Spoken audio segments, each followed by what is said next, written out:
ada beberapa saat ini sudah dikumpulkan beberapa barang bukti, baik itu beberapa dokumen maupun juga alat bukti elektronik, juga beberapa alat berat di lokasi tambang, kendaraan-kendaraan, dan yang nanti kita akan share dokumennya.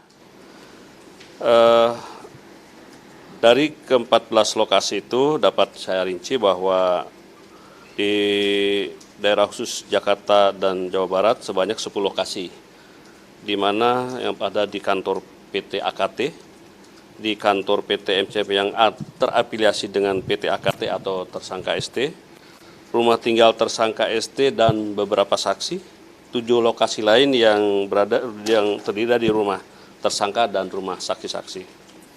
Di Provinsi Kalimantan Tengah ada sebanyak 3 lokasi yang terdiri dari kantor PT AKT juga, ada kantor KSOP, ada kantor kontraktor tambang PT ARTH.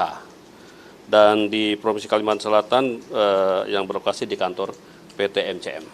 Nah, itu beberapa perusahaan yang memang diduga masih milik saudara ST. Mereka. Pak, kalau induk perusahaannya PTBL ya? Ya, itu induk perusahaannya, yang PT Borneo itu ya. Yang di Jakarta? Ya, itu. Dari situ apa aja Pak selain dokumen? Yang sementara kita dapat itu aja. Mas, yang untuk di kantor Borneo-nya sendiri itu yang dilakukan apa? Baru penggeledahan atau sudah ada yang disita Pak? Penggeledahan dan saat ini sedang dalam proses untuk dilakukan penyitaan. Tapi penggeledahan sudah selesai, karena dirincikan nanti dikompilasi, dikumpulkan dulu, didata, nanti kemudian diajukan penyitaan. Ada penyelenggara negara yang terlibat juga sih Pak? Yang jelas, baik, yang jelas saat ini penyidik sedang mendalami keterlibatan pihak-pihak, baik itu penyelenggara atau pihak-pihak terafiliasi yang diduga ada keterkaitan dengan kejadian perkara ini. Sudah ada terduga pelaku Pak? Nantilah dalam waktu, nanti setelah hasil pendalaman kita umumkan. Pak, itu leading center pengawasannya Kementerian LH atau Kementerian SDM Pak? SDM.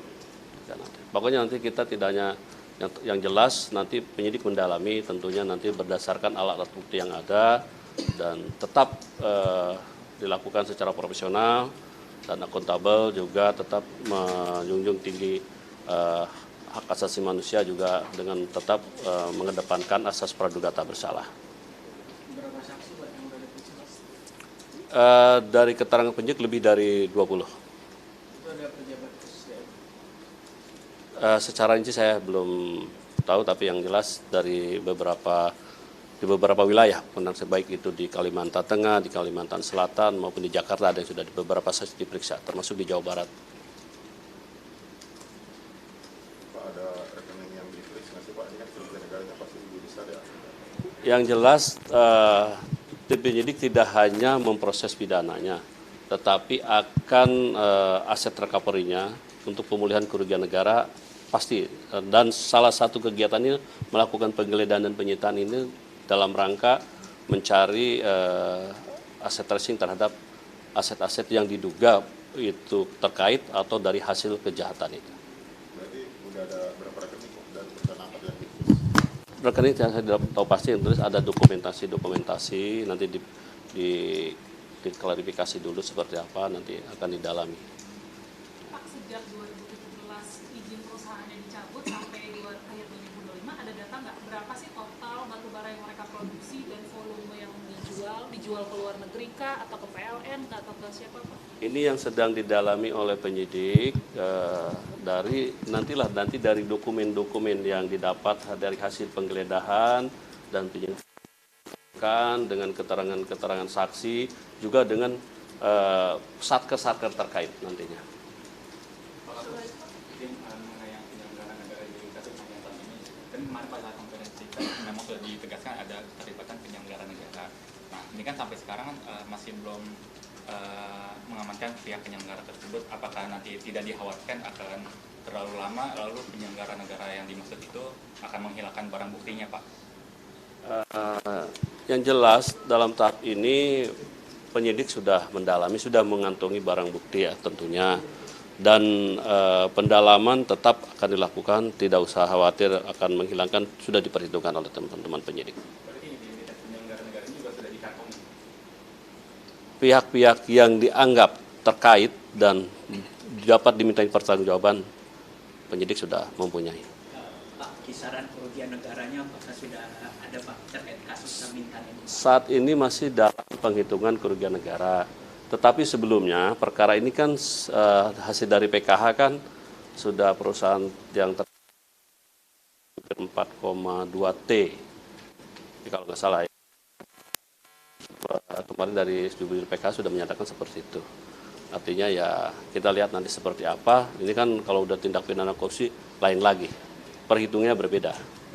Bapak, kalau yang dari Satgas PKH kan lahan yang disitanya hampir 1.700 hektar ya Pak. Tapi sebenarnya luas konsesi perusahaannya sendiri berapa sih Pak? Saya belum dapat datanya secara lengkap. Nanti di berikutnya saya akan, tapi akan menjadi PR kami, akan saya mintai data secara lengkap. Sisi lain Pak, yang di Sumut itu yang videografer dilibatkan tindak pidana korupsi. Nah itu kan terkait dengan desa juga ya Pak. Nah ini kan di kasus Jatim itu juga pernah ada yang buruh honorer itu ditetapkan tersangka kasus korupsi. Nah ini kan jadi stigma, apakah memang dalam tindak pidana korupsi terkait desa ini ada persepsi yang belum bulat gitu dari penyidik, sehingga ini kan dugaan kerugian negaranya kecil gitu ya Pak. Nah ini Jadi perlu kami jelaskan terkait dengan penanganan perkara yang saya dapat ya dari Kejari Kabupaten Karo, itu ada penanganan perkara kegiatan pengelolaan dan pembuatan jaringan instalasi komunikasi dan informatika lokal desa di Kabupaten Karo tahun anggaran 2020 sampai 2023. Dari laporan tim penyidik di Kabupaten, perkara ini total kerugiannya itu sebetulnya 1,8 miliar. Di mana 1,8 miliar itu terbagi-bagi tim pengadaan yang berbeda. Ada yang dilakukan oleh CP Simalem Agro Teknofarm, yang itunya JGSE, dan dugaan TSK-nya. Terus ada PT CP Ersada Perdana. Kalau tadi yang pertama saya sebut sudah tetapkan tersangka, tapi DPO. Itu total kerugian dari penghitungan PPKP itu 1,1. Nah, terus yang PT Simalem Agro Teknofarm. Terus yang CP Ari Ersada Perdana, perkara telah diputus saat melakukan, dan saat ini sudah upaya hukum banding. Itu kerugian sekitar 250 kerugiannya ya, nilai kerugiannya. Terus PT yang ketiga Ganding Production, tersangkanya Armika S Pelawi, itu sudah inkrah. Nah, yang sedang viral ini atas nama yang saat ini sedang sidang Amsal Kristi Sitepu. Agenda kemarin sudah tuntutan dan saat ini agenda putusan, itu total kerugian negara sekitar 202 jutaan. Nah, itu. Seperti itu. Jadi tidak, ini memang kalau total keseluruhan 1,8. Modusnya seperti apa? Jadi bukan masalah skill kemampuan, tetapi di RAB itu untuk kegiatan, contohnya untuk kegiatan sewa drone 30 hari, ternyata dilaksanakan hasil dari penurunan cuma berapa hari, 12 hari, tapi dibayar full, contohnya seperti itu. Terus biaya untuk editing segini sudah diangkat, didabelkan lagi seperti itu yang didapat. Jadi salah satu beberapa modusnya seperti itu. Jadi di RAB-nya. Dan orang desa ini kan beri dana desa misalnya. Nah, kepala-kepala desa ini paham. Ini yang membuat RAB-nya berdasarkan ini berasal dari rekan-rekan itu sendiri. Sementara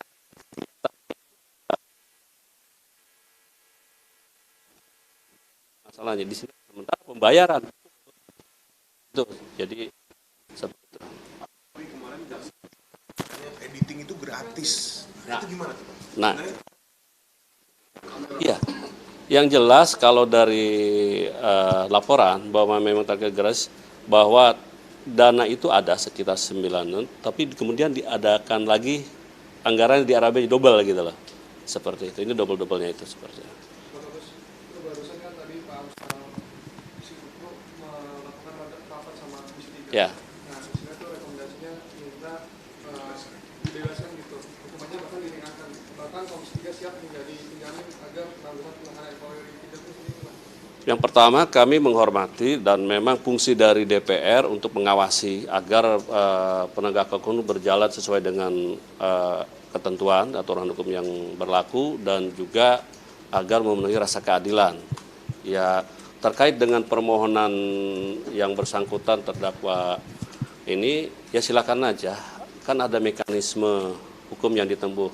Salah satunya kan nanti kemarin tuntutan, berarti kan berikutnya pledoi pembelaan dari terdakwa dan penasihat hukum. Sampaikan aja di sana. Seperti apa? Tentunya nanti akan menjadi pertimbangan dari majelis hakim yang memutus.